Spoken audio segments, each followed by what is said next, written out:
चकाचौंध तरक्की ने हमें बहुत सारी रूहानियत से महरूम कर दिया है। हमारे ये पाकीज़ा मजालिस ये मोबाइल के नजर हो गए, ये कैमरों के नजर हो गए। हर आदमी सेल्फी लेना चाहता है, हर आदमी फोटो लेना चाहता है, हर आदमी वीडियो लेना चाहता है।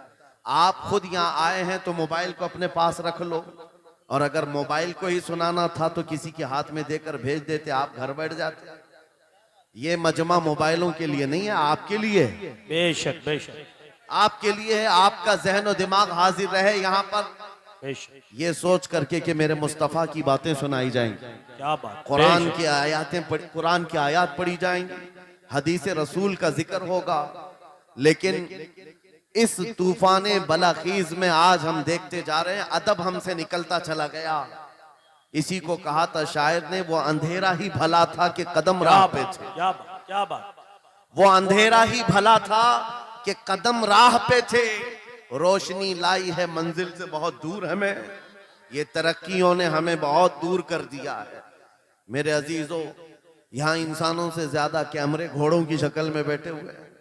ये सारी चीजें मैं महसूस कर रहा हूं, सिर्फ इसलिए बोल रहा हूं कि हमारे असलाफ के जो जलसे हुआ करते, हमारे बुजुर्गों के जो जलसे होते थे, उसके बारे में कभी आप मालूमात हासिल करें। वो कैसे जलसे हुआ करते, उलमा का अदब कैसा होता, मशाइख का अदब कैसा होता।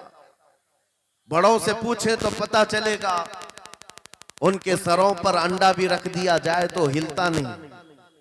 इस तरह से वो लोग मुतवज्जे होते, और आने वाला बावजू आता, अदब के साथ आता, और बोलने वाला भी इखलास के साथ बोलता।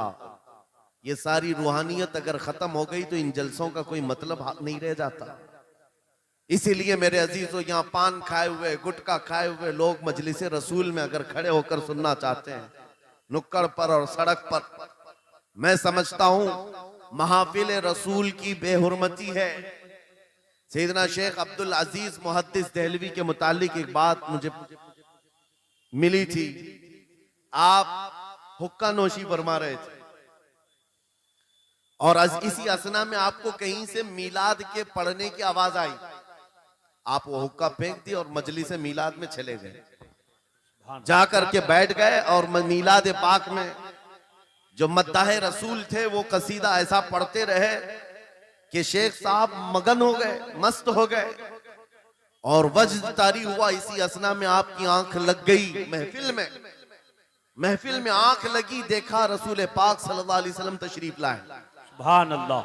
मजलिस मिलाद में हुजूर तशरीफ लाए, लेकिन शेख मुहद्दिस देहलवी कहते हैं रसूल पाक का चेहरा सुर्ख था, गजबनाक थे। मैंने अर्ज किया, सरकार आप तशरीफ लाए हैं इस महफिल पाक में, लेकिन चेहरे पर गजब के आसार हैं।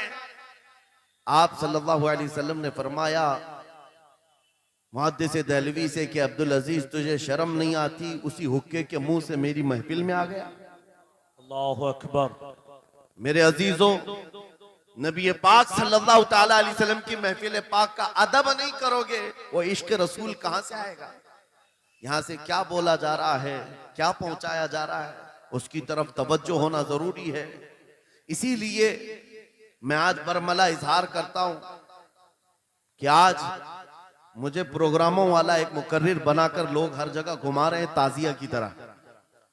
मैंने ये देखा है, और इनमें मेरा कोई इंटरेस्ट और शौक नहीं था इन जलसों का। मैं मस्जिद में खिताब करना ज्यादा पसंद करता कि वहां पाकीज़ा माहौल होता है, अदब से लोग बैठते हैं और सब बावजू हुआ करते हैं, और दिल में बात उतरती भी है। लेकिन अगर बाहर भी हम महफिल कर रहे हैं तो मेरे अजीजों, जिम्मेदारी आपकी है कि इसको भी मस्जिद जैसा माहौल बना दे। बेशक बेशक। रूहानियत इतनी आ जाए कि हम इन दुनियावी लग़वियात से फारिग होकर खालिस मेरे आका की मोहब्बत में तशरीफ रखें। बेशक। बस ये चंद जुमले शुरू में मुझे अर्ज करने थे, इस्लाह के लिए मुझे खड़ा किया गया है। और इन जलसों के तौर तरीकों को बदले, मेरे उस्ताद गिरामी फरमाया करते, 3 रुकन होते हैं जलसे के, 3 रुकन होते हैं जलसे के। एक बोलने वाला मुकर्रिर, दूसरे इंतजाम करने वाली इंतजामिया, तीसरे ऑडियंस सुनने वाली पब्लिक। जलसे के ये 3 रुकन हैं, और तीनों में अगर कहीं से इखलास खत्म हुआ, ये जलसे का कोई असर नहीं होगा। अल्लाहु अकबर। आने वाले लोग भी मुखलिस हो, बोलने वाला आदमी भी मुखलिस हो, जलसा सजाने वाली इंतजामिया कमेटी भी मुखलिस हो, खालिसतन अल्लाह और उसके रसूल की रजा के लिए कर रहे हो, उन जलसों का बहुत असर हुआ करता है, बहुत असर हुआ करता है। लेकिन तीनों में भी आज देखा जा रहा है, मेरे अजीजों, जलसा करने वाले इसलिए करने लग गए कि कंपटीशन करना है। उन्होंने इतना बड़ा किया, हम उससे बड़ा करेंगे। उन्होंने इस मुकर्रिर को बुलाया था, हम इस मुकर्रिर को बुलाएंगे। उन्होंने इतना खर्चा किया था, हम इतना चंदा करेंगे। आने वाली पब्लिक भी एंटरटेनमेंट के लिए आने लग गई कि हम देखते हैं इनके यहाँ कितने नारे लगते हैं, उनके यहाँ कितने नारे लगते हैं। बोलने वाला भी यही सोचने लग गया कि इनके ऊपर कितनी धौंस जमा सकता हूं, इन लोगों को कितना मैं अपनी तरफ अट्रैक्ट कर सकता हूं। अल्लाह शाहिद है, मैं इस चीज के लिए आपके सामने नहीं आया हूं।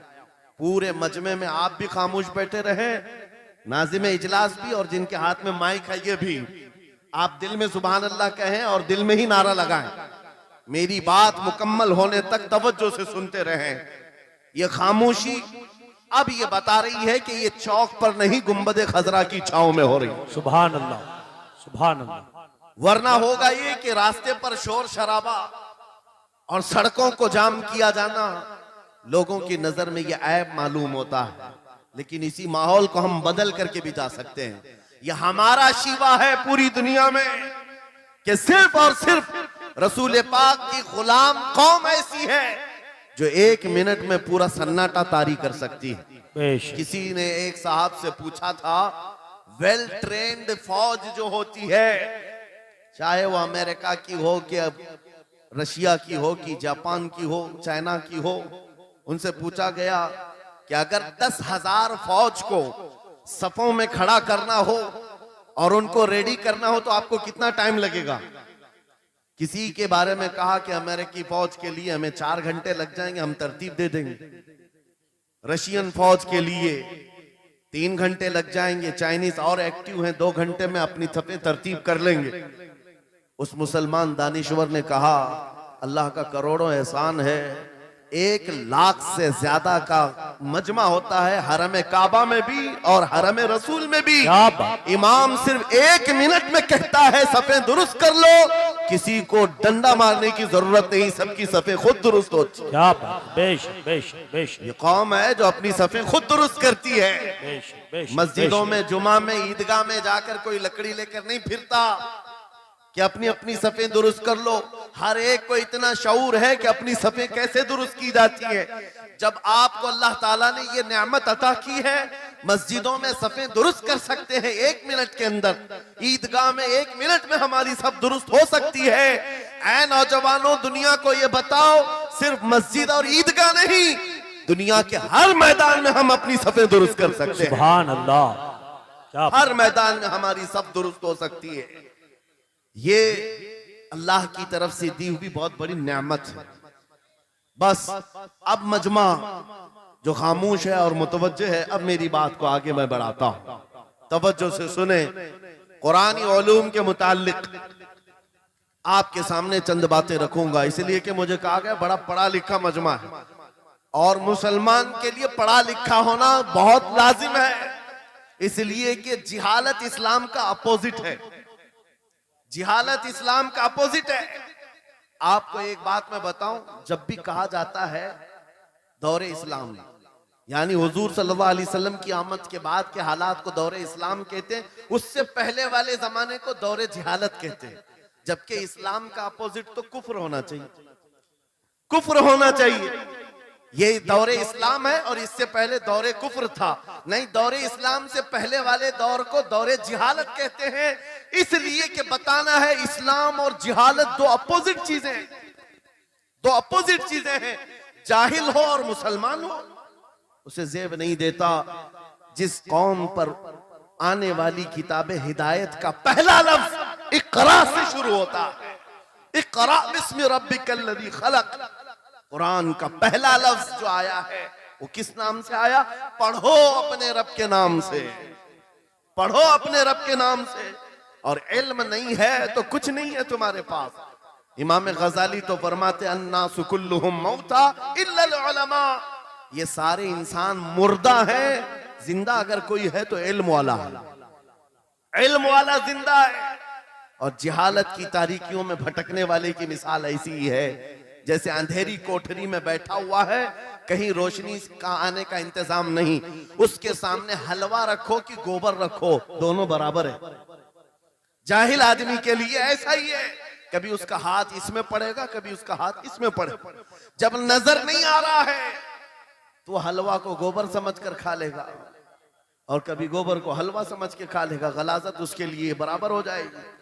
लेकिन इल्म को कहा गया अल इल्मु नूरुन, इल्म रोशनी है। जिसके पास इल्म आता है वो तमीज सीख जाता है, उसके पास अखलाक आ जाते हैं, वो हलाल और हराम के फर्क को समझने लगता है, बुरे और अच्छे के दरमियान फर्क मालूम होने लगता है।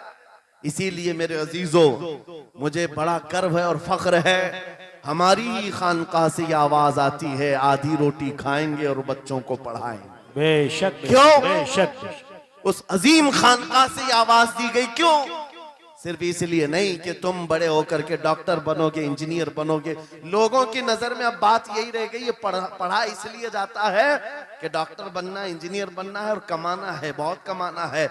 इल्म जो है आज कमर्शियल बना लिया गया। इल्म इसलिए नहीं, इल्म इसलिए हासिल किया जाता है कि बंदा खुदा को पहचाने, क्या बात, बेशक बंदा अपनी हकीकत को पहचाने, बेशक। जिंदगी गुजारने के उस्लूब उसे मालूम हो जाए। इल्म इसलिए सिखाया जाता है। बहुत सारे लोग सिर्फ नौकरी के लिए समझते हैं कि इल्म हासिल करना चाहिए, नौकरी के लिए नहीं, अपने अखलाक को बुलंद करने के लिए इल्म आना बहुत जरूरी है। मेरे अजीजों, कुरान अजीम वो हिदायत की किताब तुम्हारे पास आई, इस कौम के लिए अलमिया नहीं है तो और क्या है, जो किताब उलूम का जखीरा है। आज दुनिया उस किताब पर रिसर्च कर करके नए इल्म और फनून हासिल कर रही है। उस किताब को तो हम मुर्दों पर पढ़ने के लिए रखे हैं। वो कुरान अजीम जो हिदायत की किताब और सारे उलूम का सर चश्मा है, उस किताब को कहां पढ़ते हैं? मैयतों पर। किसी का इंतकाल हो गया तो तीजे में पढ़ेंगे, चहलुम में पढ़ेंगे, नवे में, 20वें में पढ़ेंगे। वह ईसाले सवाब के लिए सिर्फ रखा गया। और उससे थोड़ा आगे बढ़ गए तो कसम खाने के लिए कुरान। आओ चलो हम कसम खाते कुरान पे हाथ रख करके, कुरान पे हाथ रख के। मियां क्या कुरान कसम खाने की किताब है? कुरान की वो आयत मैंने सबसे पहले पढ़ी, अल्लाह फरमाता ज़ालिकल किताबु ला रैब फीही, ये वो किताब है जिसमें शक की गुंजाइश नहीं, और ये हिदायत है परहेजगारों के लिए। और कुरान में 3 जगह ये लफ्ज आया है, हुदल लिन्नास, हुदल लिल मुमिनीन, हुदल लिल मुत्तकीन। ये सारे इंसानों के लिए भी हिदायत है, ये सारे ईमान वालों के लिए भी हिदायत है, और परहेजगारों के लिए भी हिदायत है। सब हिदायत अलग अलग अंदाज से हासिल करते हैं। बारिश एक ही है बरसने वाली, जमीनें अलग अलग हैं। बहुत नरम जमीन हो तो वो जमीन बारिश से फायदा ज्यादा उठाती है, और थोड़ी सी ओबड़ खाबड़ जमीन हो तो वहां से फायदा कम आता है। बारिश एक ही है, कुरान बारिश हिदायत है। जिसके दिल की जमीन जितनी नरम होगी उतना वो उससे हिदायत उठाए, सुभान अल्लाह, बेशक, उतना उससे फायदा उठाएगा। और आज हालात ये हैं, ऐ नौजवानों अपने दिल पर हाथ रख करके बताओ, कुरान कितने लोगों ने पढ़ा है? कुरान कितने लोगों ने पढ़ा? मैं हाथ नहीं उठवाता, किसी भी बात पर हाथ मत उठाया करो। ना ही झूठे हाथ उठाना है, ना सच्चे हाथ उठाना है, ना ही किसी और को शर्मिंदा करना है। अपने दिल पे हाथ रख करके बताओ कुरान कितनी मर्तबा पढ़ लिया। क्योंकि कुरान पाक, बहुत सारे लोग ये समझते हैं मदरसे में बचपन में एक बार पढ़ लिया तो उसका हदिया हो गया, खत्म हो गया है, अब इसके बाद फिर हमारी मैयत पे ही पढ़ा जाएगा। इसलिए तो कुरान के उलूम से नावाकिफ हो गए। अरे समझना तो दूर की बात, देख करके पढ़ना भी मुश्किल है। आज लोगों का देख कर पढ़ना मुश्किल हो गया। कुरान तुम्हारे पास बहुत सारी किताबें नहीं है, बहुत सारे ग्रंथ नहीं, बहुत सारे वेद नहीं है जिनका शुमार ही नहीं है। तुम्हारे पास ओनली वन, एक किताब कुरान पाक, ऐसी महफूज किताब जिसके बारे में अल्लाह ताला खुद फरमाता है सूरह कमर में, वलक़द यस्सरनल कुरान लिज़िक्रि फ़हल मिन मुद्दकिर। हमने कुरान को याद करने के लिए आसान बनाया है कोई याद करने वाला? 4 बार ये आयत है। अल्लाह ताला फरमाता है कोई याद करने वाला? अल्लाह जब फरमा रहा है कुरान आसान है, तो कौन कहता है ये मुश्किल है? हमने खुद अपने हाथों तबाही को दावत दी है। दर्स कुरान को अगर हमने न भुलाया होता, ये जमाने ने जमाना न दिखाया होता, वो जमाने में मुअज़्ज़ज़ थे। मुसलमान होकर आज हम खार हुए हैं, तारीके कुरान होकर आज हम छोड़े बैठे हुए हैं। कुरान अजीम को छोड़कर बैठना कितनी बड़ी गुमराही है। आज हालात ऐसे आ गए कि कुरान को बदलने की बातें होने लग गई। क्यों? तुम उठाते ही नहीं। 26 आयतें निकाल दो, 25 आयतें निकाल दो, इसमें ये बातें उसमें वो बातें हैं। मुसलमान को तो पता भी नहीं है कौन सी आयतों के बारे में ये वावेला मचाया जा रहा है। अरे तुम पढ़ो, तुम्हारे लिए कुरान आया है। ये जितनी भी कॉन्फ्रेंसें हैं, मैं समझता हूं इसके बदले हर जगह सुबह व शाम कुरान पढ़ने और पढ़ाने का इंतजाम हो जाए। इस तरह के हजारों जलसों से वो अफजल है। क्योंकि ये मैं नहीं कह रहा हूं, मेरे आका फरमाते हैं खैरुकुम मन तअल्लमल कुरान व अल्लमा, तुम में से सबसे बेहतरीन आदमी वो है जो कुरान सीखे और दूसरे को सिखाए। बेशक बेशक, सबसे बेहतरीन आदमी वो है कुरान को सीखे और दूसरे को सिखाए। आज नौजवानों के अंदर एक बड़ी तादाद मुझे देखने को मिलती है, उनको छोटी छोटी सूरतें भी नहीं मालूम, कुरान देख करके पढ़ना भी नहीं आता। बचपन में हमारे माँ बाप ने हमको सीने से लगा करके कुरान मदरसा भेजने की आदत डाली थी, और जब स्कूल जाते थे तो बस्ता पीछे लगा के जाते थे। पता होगा, स्कूल जाते हैं तो बस्ता पीछे रख के जाते हैं, और कुरान पढ़ने के लिए जाते हैं तो सीने से लगा के जाते हैं। यह हमेशा से एक रीत रिवाज चला, बुजुर्गों का डाला हुआ कि बेटा कुरान हमेशा आगे होगा। लेकिन शऊर आने के बाद तुमने कुरान को पीछे डाल दिया, पीछे को आगे कर दिया। कोई इल्म ऐसा नहीं जो कुरान में मौजूद नहीं, कोई इल्म ऐसा नहीं। वला रतबिन वला याबिसिन इल्ला फी किताबिन मुबीन। मेरा मौला फरमाता है कोई खुश्की और तरी की बात ऐसी नहीं जो हमने कुरान में ना बयान की। वनज़्ज़लना अलैकल कुरान तिबयानन लिकुल्लि शै। रब फरमाता है हमने कुरान में हर चीज का वाज़ेह बयान उतारा है तुम पर। और सैयदना अब्दुल्लाह इब्न अब्बास मुफस्सिरीन के सरदार, रसूल पाक सल्लल्लाहु तआला अलैहि वसल्लम के चचेरे भाई हजरत अब्दुल्लाह बिन अब्बास कहते हैं लौ ज़अली इक़ालु बईरिन लवजदतुहु फी किताबिल्लाह। कहते हैं अगर मेरे ऊंट की नकील की रस्सी भी गुम हो जाए, मैं उसको किताबुल्लाह कुरान में ढूंढ लूंगा। क्या बात, वाह वाह वाह वाह। मैं उसको कुरान में ढूंढ लूंगा। उनके पास उलूम कुरान थे। और आप क्या समझते हैं कुरान में क्या नहीं है? साइंस की वो इजादात को अगर आप लेकर के बैठे, मैंने अपना पूरा बयान रिकॉर्ड किया है 2 साल कबल ही। यहाँ वक्त की किल्लत है, मैं आपके सामने अर्ज करता हूँ। 16वीं सदी के बाद या 18वीं सदी के बाद साइंस की तरक्कियात ने अपना पैर जमाना शुरू किया है इस रुए जमीन पर, जबकि मेरे मुस्तफा करीम सल्लल्लाहु तआला अलैहि वसल्लम की जुबान अक़दस से निकले हुए कलमात जो कुरान में मौजूद हैं, उठाओ और मैं बताता हूं हर चीज का इल्म कुरान में मौजूद है। जब कोई सोनोग्राफी का इंतजाम नहीं था, ना सीटी स्कैन हो सकता था, ना एक्सरे का कोई इल्म किसी के पास था, उस वक्त कुरान कह रहा है एम्ब्रियोलॉजी के बारे में। क्या बात, एम्ब्रियोलॉजी क्या है? बच्चा पैदा होने की जो उसके नशो नुमा की जो मुद्दत होती है, किस तरह पेट में बच्चे की तख्लीक होती है। कुरान में मौला फरमाता है सुम्मा जअलनाहु नुतफतन फी क़रारिन मकीन सुम्मा खलक़ना नुतफत अलक़तन फ़खलक़ना अलक़त मुदग़तन फ़खलक़ना मुदग़त इज़ामन फ़कसौना इज़ाम लहमा सुम्मा अंशअनाहु खल्क़न आखर फ़तबारकल्लाहु अहसनुल ख़ालिक़ीन। मौला फरमाता है हमने नुतफे से अलका बनाया। नुतफा क्या है? स्पर्म का वो एक कतरा जो मर्द के जरिए से औरत के रहम में जाता है, उसके बच्चे की थैली में जाता है, एक नुतफा, एक बूंद, जिसको नुतफा कहा गया है। मौला फरमाता है हमने नुतफे से अलका बनाया। अलका किसको कहते हैं? साइंस में पढ़ने वाले अगर स्टूडेंट्स हो तो समझ जाएंगे। अगर कोई मेडिकल साइंस का कोई स्टूडेंट है तो उसे मालूम होना चाहिए एम्ब्रियोलॉजी में चिपचिपा हुआ च्युइंगम जो होता है उसको अलका कहते हैं अरबी में। और आज साइंस ये कहती है कि पहले बाप के नुतफे के एक कतरे से एक छोटा सा खून का टुकड़ा बनता है जो चिपचिपा होता है, फिर उसके बाद एक गोश्त का टुकड़ा होता है, फिर उसके बाद उसमें हड्डियां बनती हैं, फिर उसके बाद उस पर चमड़ियां आती हैं, फिर उसके बाद उसकी आंखें सारी चीजें बन जाती हैं। ये प्रोसेस है 9 महीने माँ के पेट में, और हर एक के वीक्स गिने हुए हैं। फर्स्ट वीक में क्या होता है, सेकेंड वीक में क्या होता है, थर्ड वीक में क्या होता है, एम्ब्रियोलॉजी का पूरा इल्म है। साइंस आज 21वीं सदी में इस एम्ब्रियोलॉजी को तुम्हारे सामने ला रही है। अरबों के उस दौर की बात कर रहा हूं जहां लोगों को घर बनाने का इल्म नहीं था, और कुरान माँ के पेट में पैदा होने वाले बच्चे की तख्लीकात बयान कर रहा है। नारे तकबीर, नारे रिसालत, फैज़ाने कुरान मुक़द्दस, फैज़ाने शेखुल मशाइख, नारे तकबीर, नारे रिसालत।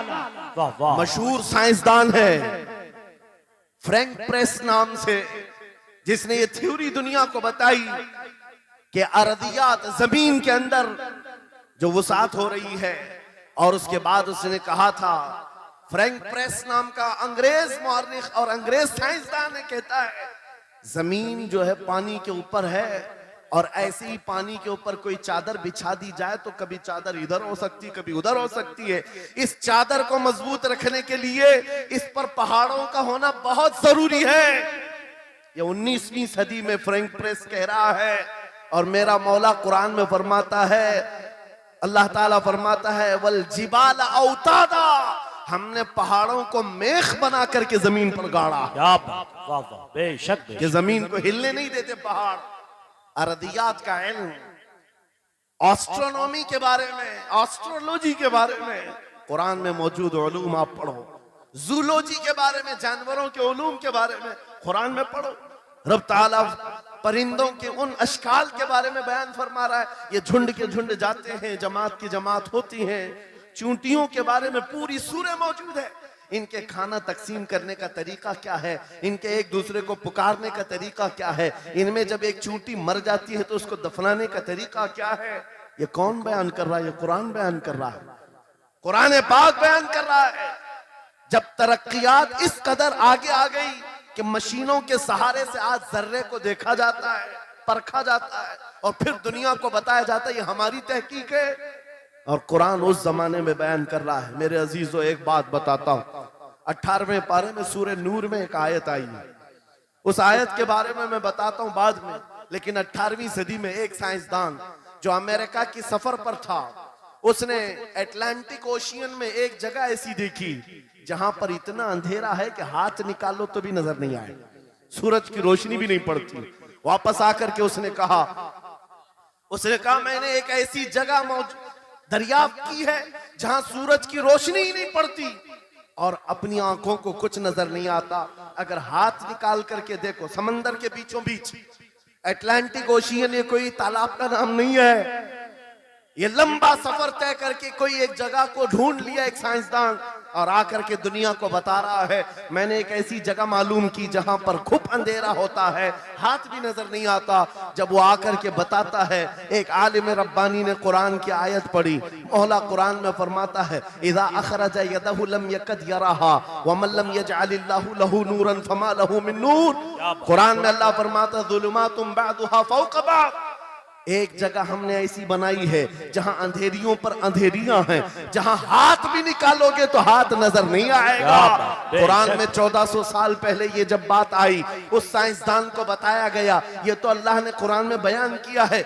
अब और ताज्जुब की बात क्या है, सुनो। वो आया साइंटिस्ट, कहा ये किसकी बयान की हुई किताब है? कहा मोहम्मद रसूलुल्लाह की, मक्का में पैदा हुए, मदीने में जिंदगी गुजारी, आकीब दिन की। उसने कहा मैं उनके बारे में जानना चाहता हूं, हो सकता है वो समंदरों के बहुत बड़े माहिर थे, वो समंदरी उलूम के बारे में बहुत कुछ जानते थे, उन्होंने जिंदगी का बहुत सारा हिस्सा समंदरों के सफर में गुजारा होगा। उस जमाने में उनको अटलांटिक ओशियन में मौजूद ये अंधेरा कैसे पता चला? ताज्जुब की बात है, हैरत की बात है, जब उस साइंसदान से कहा गया, ए अजीज, हकीकी बात तो यह है कि पूरी 63 साल जिंदगी में मेरे आका एक बार भी समंदर के पास नहीं गए, एक बार भी इत्तेफाक नहीं हुआ। तब वो कहता है, जो बंदा कभी समंदर के सफर पर गया ही नहीं और वो अटलांटिक ओशियन में मौजूद अंधेरियों की बात करता है, तो फिर ये अपने पेट से नहीं, ये अल्लाह की बात कर रहा है। क्या बात, बेशक ये बेशक खालिक समंदर की बात कर रहा है, बेशक। जिसने वो अंधेरियां पैदा की। मेरे अजीजों, आपसे मेरा खिताब इसलिए है कि जो जखीरे अल्लाह ताला ने हमारी किताब मुकद्दस में रखे हैं, इसको हल करते करते लोगों के बाल सफेद हो गए, और तुम तो अखलाक सीखने के लिए ऐसे लोगों के पास जाते हो जिनको पेशाब करने का तरीका नहीं मालूम। क्या बात, बेशक। कुरान के उलूम क्या कम है तुम्हारे पास।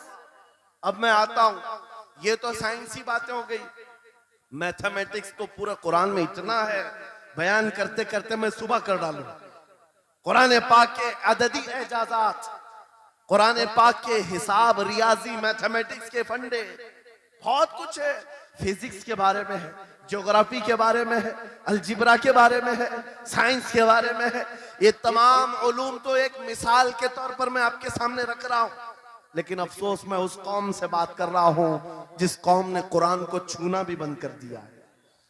जाकर के देखें, आज ही जाकर के देखें, घरों के अंदर तुम्हारे टीवी, फ्रिज और वॉशिंग मशीन तो धूल से साफ होंगे, रोजाना साफ करते होंगे, कुरान को हफ्ते हो गए कभी छुआ भी नहीं, गर्द जमी हुई, धूल लगी हुई है। कुरान के साथ ये नाइंसाफी बंद कर दो, कुरान के साथ ये दोहरा मेयार बंद करो।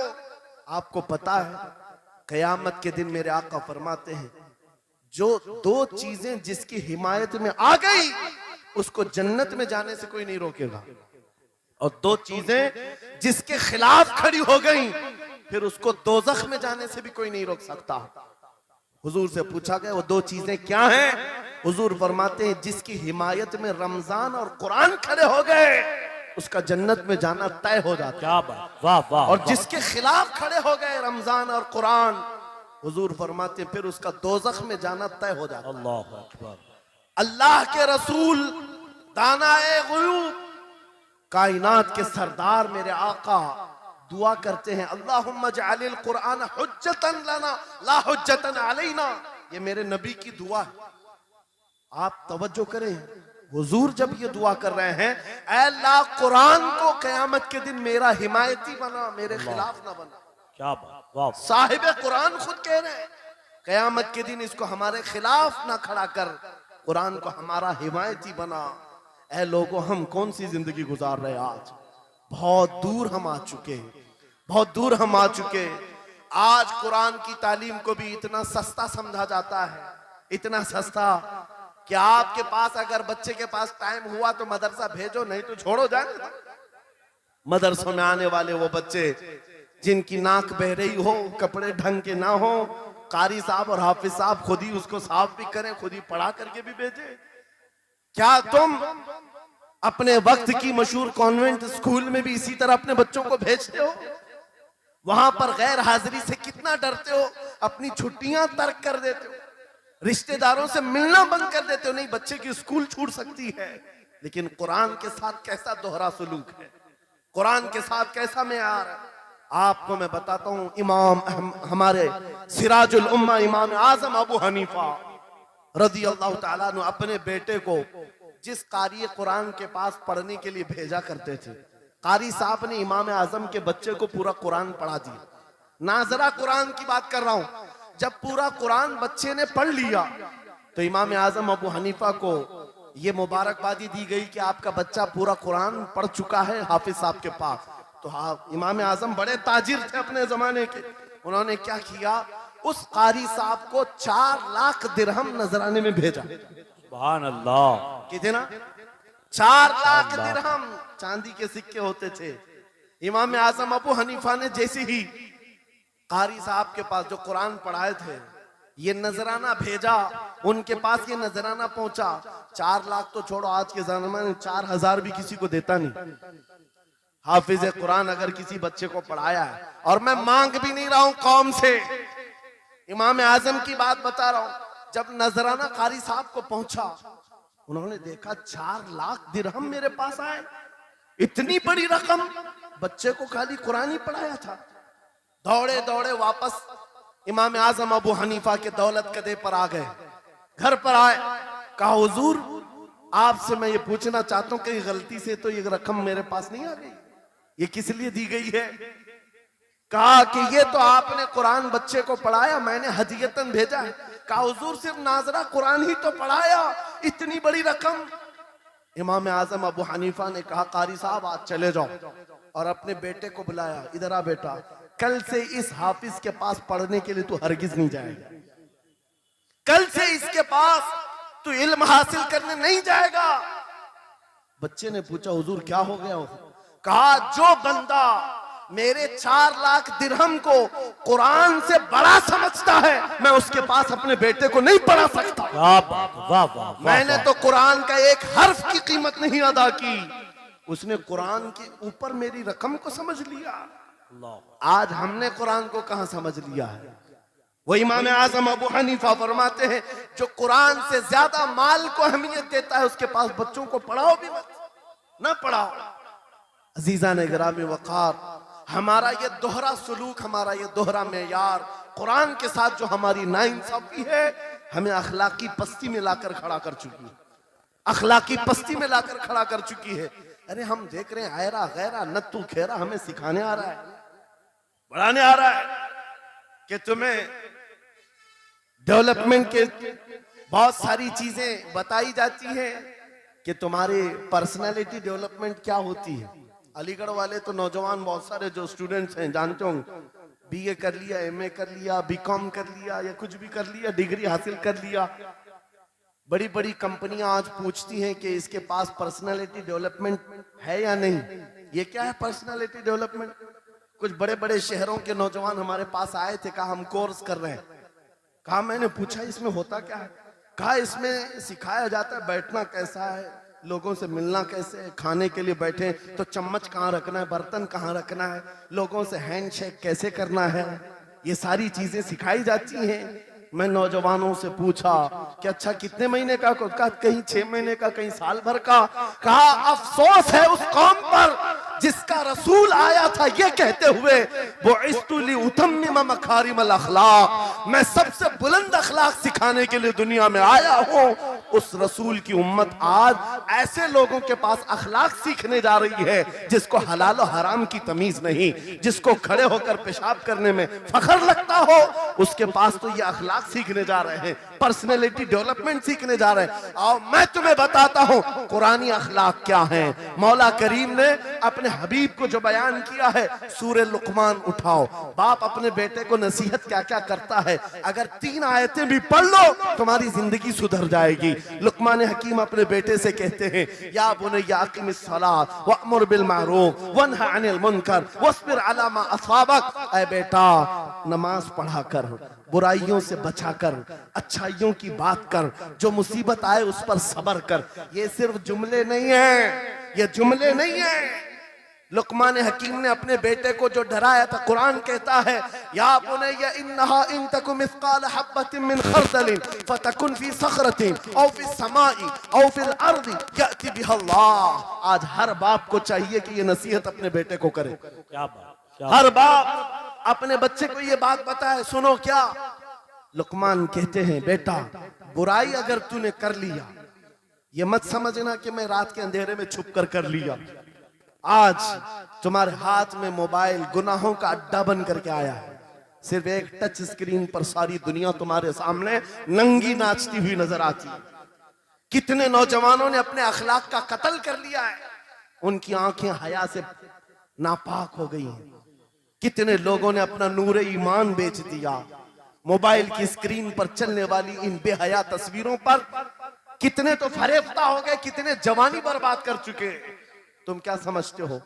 मेरे अजीजों, एक जवान ने मुझे बताया था, रात के वक्त मैं तन्हा मोबाइल लेकर बैठा था, अचानक पर्दा हिला तो डर लगा, जल्दी से स्क्रीन ऑफ किया, बैठा।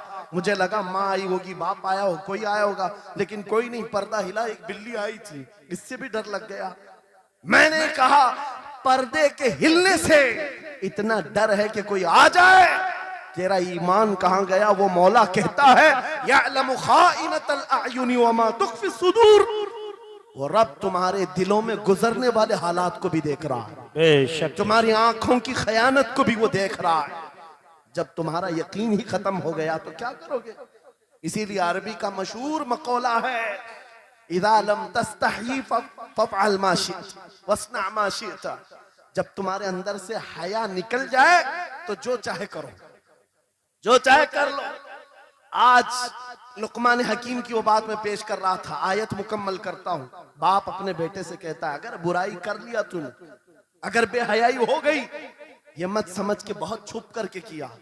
आज से 4000 साल पहले लुकमान हकीम कह रहे हैं अपने बेटे से, अगर बुराई तो आसमानों में जाकर करेगा, या पहाड़ के अंदर घुस कर करे, या जमीन के अंदर जाकर करे, कहीं पर भी कर ले। जबकि ये तीनों चीजें उनके जमाने में नहीं थी। न पहाड़ों के अंदर जाकर के करने का तसव्वुर, न जमीनों के अंदर जाने का, न आसमानों में उड़ने का तसव्वुर। ये सब आज के दौर में मुमकिन है। और लुकमान हकीम कहते हैं अगर तू इन सब जगहों पर जाकर कहीं पर भी करेगा, याती बिहल्लाह, अल्लाह वो तेरे सामने लेके आएगा। बेशक फमन यअमल मिस्काल ज़र्रतिन खैरन यरा वमन यअमल मिस्काल ज़र्रतिन शर्रन यरा। तुम अगर राई के दाने के बराबर भी नेकी करो, अल्लाह वो तुम्हें दिखाएगा। राई के दाने के बराबर भी बुराई करो, अल्लाह तुम्हें दिखाएगा। अखलाक सीखने के लिए दूसरी जगह जाते हो, अगर ये फार्मूला किसी को याद हो जाए, मैं कहता हूं सारे सीसीटीवी कैमरे बंद हो जाए, इस बंदे को कोई बहका नहीं सकता जिसके दिल में सिर्फ इतना ख्याल है कि मेरा मौला मुझे देख रहा है, बेशक बेशक मेरा रब मुझे देख रहा है। उसकी निगरानी के लिए किसी कैमरे की जरूरत नहीं, किसी सीसीटीवी की जरूरत नहीं। अजीजा ने गिरामी वक़ार, बच्चों के दिलों में अखलाक बाद में आएंगे, अल्लाह का खौफ उनके दिल में डालो। अल्लाह देख रहा है, एक दिन तुम्हें हाजिर होना है, सब लाया जाएगा, सब लाया जाएगा। जो कुछ किया था, जो कुछ कहा था, सब लाया जाएगा। लुकमान हकीम ने अपने बेटे को अखलाक सिखाया। क्या सिखाया? वक़्सिद फी मशीका वग़दुद मिन सौतिका इन अनकरल अस्वाति लसौतुल हमीद। चलना हो तो मियाना अंदाज में चलो, ऐसे नहीं कि अकड़ कर चलना है या झुक कर चलना है। एतदाल के साथ चलो और आवाज को नरम रखा करो। बेशक कुरान कहता है सबसे बुरी आवाज गधे की आवाज है। लोग आज चिल्लाते हैं, एक दूसरे को ठट्टे मारते रहते हैं। ये महफिलों के आदाब भी नहीं, ना ही तुम्हारे अखलाक हैं। इसीलिए शेख सादी ने फरमाया है, तामर्द सुखन न गुफ्ता बाशत ऐबो हुनरश न हुफ्ता बाशत। जब तक आदमी बात नहीं करता, उसकी अच्छाइयां भी मालूम नहीं होती, उसकी बुराइयां भी नहीं मालूम होती। बेशक जब बात करता है तो पता चल जाता है इसके अखलाक कैसे हैं। बात करता है तो समझ में आ जाता है कौन सी कैटेगरी का है। इसलिए अपनी जुबान को ऐसी रखो कि दुनिया तुम्हें आला नस्ल का समझ सके। बात करो तो तमीज के साथ, चीख पुकार करना, एक दूसरे को भूखा इस तरह से बात करना नौजवानों में आज आम हो गया। कुरान कहता है अपनी आवाजों को पस्त करो। एक और बात रब फरमाता है, वला तुसइर खद्दक लिन्नास, लोगों को से मुंह मोड़ करके बात मत करना। सामने तुम्हारे कोई खड़ा है और तुम इधर घूम करके बात कर रहे हो, ये आज फैशन हो गया है। पीछे पलट करके बात करना, इधर देख करके उसको बात करना, लोग ये समझते हैं फैशन है। मेरा मौला फरमा रहा है ये अखलाक से गिरी हुई हालत है। जब बात करो तो आमने सामने, लोगों से मुंह टेढ़ा करके बात ना करना। ये अखलाक कौन सिखा रहा है? ये कुरान अजीम है। तुम पर्सनालिटी डेवलपमेंट सीखने की बात कर रहे हो, तालीमात इस्लाम को छोड़कर क्या पर्सनालिटी डेवलपमेंट हासिल कर पाओ? तुम्हारे पास सब कुछ है लेकिन सीखना नहीं चाहते। आज तक नौजवानों में से मुझे कोई मिला नहीं इस तरह से कि लोग आते हैं, मुफ्ती साहब बीवी को 2 तलाक दे दिया, 3 तलाक दे दिया, अब क्या करना है, इद्दत कैसे गुजारना है? या ज्यादा से ज्यादा दारुल इफ्ता में आते मुफ्तियान इकराम होंगे, झगड़े के मसाइल लेकर के आते हैं, बाप मर गए, इसको कितना मिलना है, इसको कितना मिलना है। अरे जिंदगी गुजर गई, कभी आ करके ये क्यों नहीं पूछा मेरे घर में मंगनी हो रही है, शादी हो रही है, ये बताएं मेरे मुस्तफा ने कैसे शादी की? क्या बात है, क्या बात, बेशक ये क्यों नहीं पूछा? मैं बीमार हो गया हूं, मुझे बताएं रसूलुल्लाह ने बीमारी के आलम में क्या कहने का हुक्म दिया? क्या बात। अगर तलब हो मेरे नबी के पीछे चलने की तो बंदा ढूंढ ढूंढ कर चलेगा, बेशक ढूंढ ढूंढ कर चलेगा। बेशक हजरत इमाम अबू यूसुफ के बारे में और बाद ने इमाम अहमद बिन हम्बल के बारे में कहा कि आपने कलिंगड़ खाने का बहुत शौक था। तरबूज, आप तरबूज कहते हैं? हाँ, हमारे यहाँ मुंबई में इसको कलिंगड़ कहते हैं। और उन्होंने ये कहा कि ये सुन्नत भी है। मुझे रिवायत मिली है कि हुजूर ने भी खाया लेकिन जिंदगी भर खाए नहीं। मुरीदीन ने पूछा कि हुजूर जब सुन्नत भी है और आपको शौक भी है, खाते क्यों नहीं? कहते हैं अब तक मैं वो तरीका ढूंढ रहा हूं कि मेरे नबी ने कितने टुकड़े करके खाए। अल्लाह अकबर, अल्लाह अकबर, वाह वाह। मुझे वो तरीका चाहिए। हुजूर के पीछे चलने वाला ढूंढ ढूंढ करके अमल करता है। अल्लाह, और आज हमने जिंदगियां ऐसी बनाई हुई हैं कि लगता है दारुल इफ्ता, मुफ्ती और उलमा सिर्फ तलाक के लिए हैं, ये इद्दत के मसले पूछने के लिए, विरासत के मसले पूछने के लिए। अरे हमें भी काम दो, हम ढूंढ ढूंढ कर तुम्हें बताएं मेरे नबी चलते कैसे थे, मेरे नबी बात कैसे करते थे, लोगों से मुसाफा कैसे करते थे, लोगों के सामने आते तो कपड़े कैसे पहनते थे, मेरे नबी की नमाजें कैसी थी, हुजूर जब दस्तरखान पर बैठते कहां से शुरू करते कहां से खत्म करते। इस काम पर भी तो उलमा को लगाया करते ताकि तुम्हें पता चलता मुझे कहीं और से अखलाक सीखने की जरूरत नहीं, दुनिया के सारे अखलाक मेरे नबी के कदमों में मौजूद है। नारे तकबीर, नारे रिसालत, फैज़ाने खानकाए बरकात, फैज़ाने खानकाए बरकात, शेरे रज़ा, शेरे रज़ा, फैज़ाने शेखुल मशाइख, नारे तकबीर, नारे रिसालत, वाह वाह। दर्स कुरान को अगर हमने न भुलाया होता, ये जमाने ने जमाना न दिखाया होता। इको बंद कर दो, इको। कुरान पाक के सिलसिले में मुझे बयान करने का हुक्म दिया गया, बस मैं वही बातें कर रहा हूं। मैं आपको अपने मौजू से जो मुताल्लिक है वो बातें अर्ज करता हूं। कुरान क्या तमीज सिखाता है। आज घर घर के अंदर जो एक बहुत बड़ी बला आई हुई है, हर तीसरा चौथा घर ये शिकायत लेकर के आता है बेटा हाथ से निकल गया, बेटी हाथ से निकल गई। माँ बाप इस बात के लिए रोज परेशान है, बेटा हाथ में नहीं आता, बेटी हाथ में नहीं आती। जहां ये जवान हुए 10वीं पास किया, ये मुंह दिखाते हैं हमको, आंख फिराते हैं हमको। फरमाबरदार बच्चों की कमी बहुत कम हो गई। गलती इन बच्चों की नहीं, उन माँ बाप की भी है। तुमने इनकी तरबियत तो खिलौनों से की है। इनकी तरबियत में तो तुम चाहते थे कि हर संडे इनको पिकनिक पर ले जाएं, बच्चा खुश हो जाएगा, इनको घुमाएंगे फिराएंगे, जो बच्चा मांगेगा सब ला कर देंगे। अरे ये 14 साल का नहीं हुआ, हाथ में मोबाइल भी पकड़ा दिया, सब कुछ कर दिया बच्चे के लिए। और अब बाप ये सोचता है ये 16 साल का हो जाए तो मेरी बात मानना चाहिए। एक बात याद रखो, जमीन में अदरक बो करके गन्ना आने की उम्मीद मत रखना। बेशक बेशक, जो बोते हो वही फसल आती है। मेरे नबी ने फरमाया अल्लिमु औलादकुम सलासा खिसालिन हुब्ब नबीकुम व हुब्ब अहली बैतिही व तिलावतल कुरानिल करीम। मेरे आका की हदीस है, हुजूर फरमाते हैं अपनी औलाद को सबसे पहले 3 बातें सिखाओ, 3 बातें सिखाओ। क्या है? नंबर 1 अपने नबी की मोहब्बत सिखाओ। बेशक, सुभान अल्लाह। क्या होगा इससे?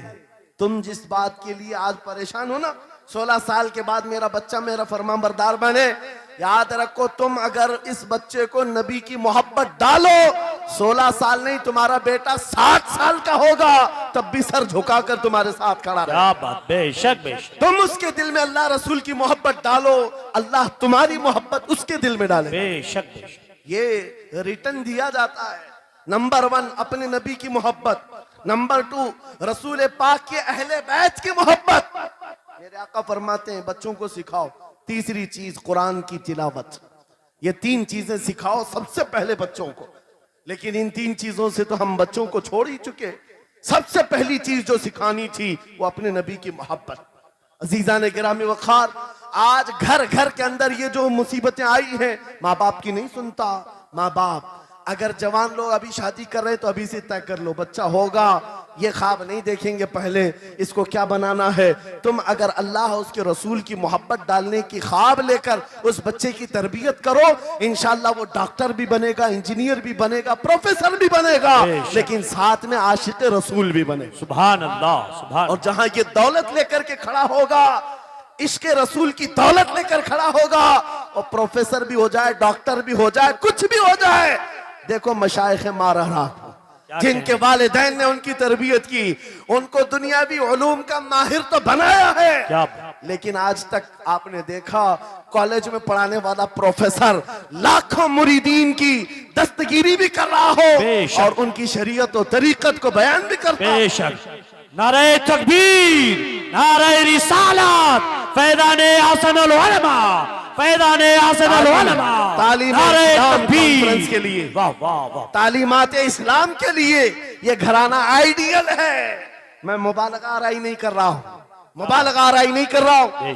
जहां पर एक बेटे को बाप ने वक्त का एक बड़ा प्रोफेसर बनाया तुम्हारे इसी शहर का, दूसरा बेटा अगर इनकम टैक्स का चीफ बन चुका हो, क्या बात, तीसरा अगर पुलिस की डिपार्टमेंट में डीआईजी या बड़े ओहदे पर पहुंचा हो, लेकिन हमने हर एक को देखा, चाहे ये दुनिया के किसी मकाम पर जाएं, जब ये अपने असलाफ की बारगाह में आते हैं तो सर झुकाए हुए शरीयत के तरीकत के संगम नजर आते। क्या बात, बेशक बेशक। इसलिए कि इनकी तरबियत सिर्फ और सिर्फ ट्यूशन के बहाने नहीं छोड़ दी गई थी, क्या कहें, लोगों की गोद में डालकर। जैसे आज लोगों को लगता है बच्चे को पढ़ाने के लिए महंगी स्कूल दे दो, अच्छी से अच्छी स्कूल, और बच्चा आए तो शाम में ट्यूशन के लिए किसी टीचर या प्रोफेसर को दे दो।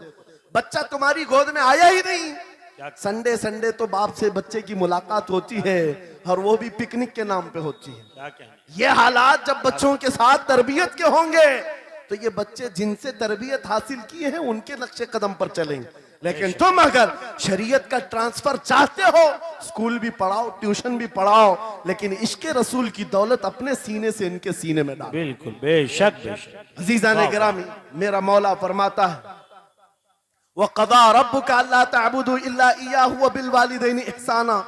माँ बाप के साथ भलाई का हुक्म मेरा मौला फरमाता है। रब ने तुम्हारे फैसला किया है अल्लाह के सिवा किसी की इबादत ना करो, वालिदैन के साथ अच्छा सलूक करो।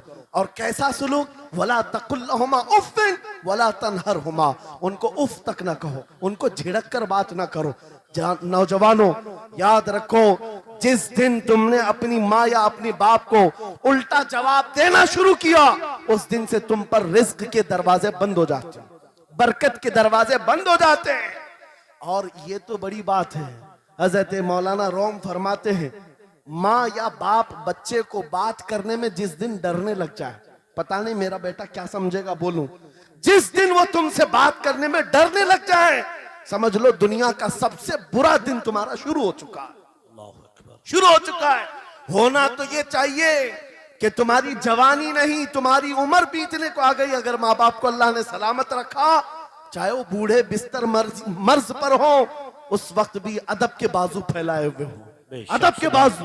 आपको पता है सहाबा इकराम बैठे, मेरे आका सल्लल्लाहु अलैहि वसल्लम, एक खातून आई, रसूल खड़े हो गए, अपनी चादर बिछाया, उस खातून को बिठाया। सहाबा कहते हैं हमने एक खातून को, आई हुई खातून को इतना अदब करते हुए रसूलुल्लाह को पहली बार देख रहे थे। वो खातून आई, बैठी, मुस्कुराई, बातें की और चली गई। सहाबा ने पूछा या रसूलल्लाह, इस खातून का अदब क्या है? मेरे आका फरमाते हैं ये मेरी दाई, मेरी दूध पिलाने वाली माँ हलीमा सादिया। क्या बात, वाह वाह। पैदा हुए नहीं, दूध पिलाई हुई माँ का यह अदब मेरे नबी ने सिखाया। ये अखलाक कुरान के हैं मेरे अजीजों, कुरान के हैं।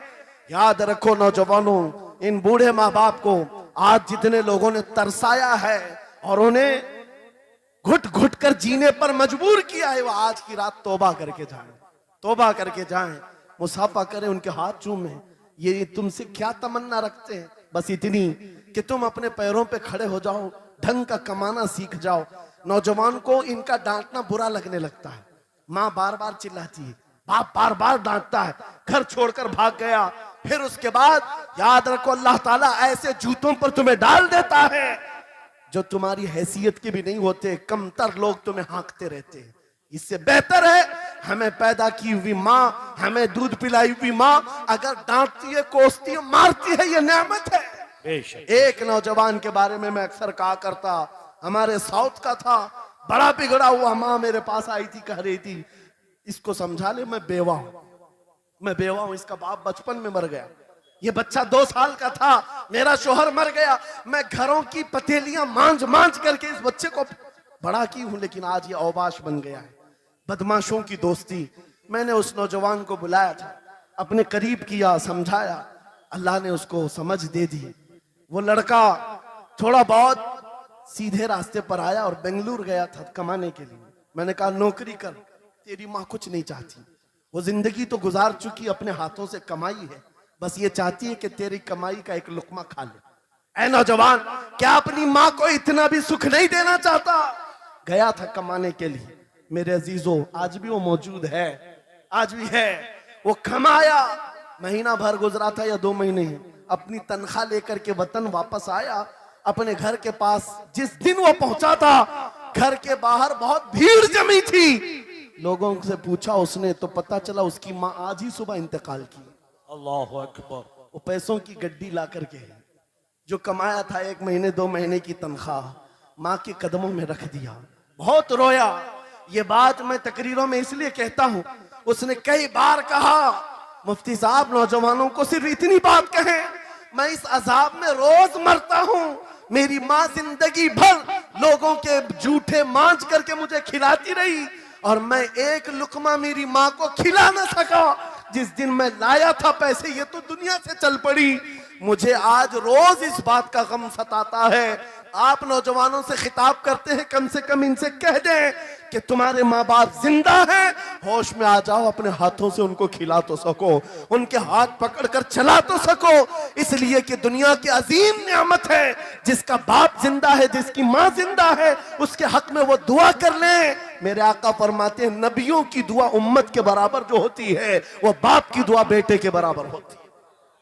आज मैं गुफ्तगू समेटता हूं, खत्म कर देता हूं, इसलिए कि अखलाक इस्लाम बहुत वसी मौजू है, बहुत वसी मौजू है, लेकिन आपके लिए सिर्फ इतनी बात काफी है कि कुरान को छोड़ करके अगर दूसरी जगह सीखने जाओगे तो मारे मारे फिरोगे। आज वापस आ जाओ उसी कुरान पर जिसको मेरे आका ने हमारे उरूज का जरिया बनाया है, हमारी तरक्की का रास्ता बनाया है।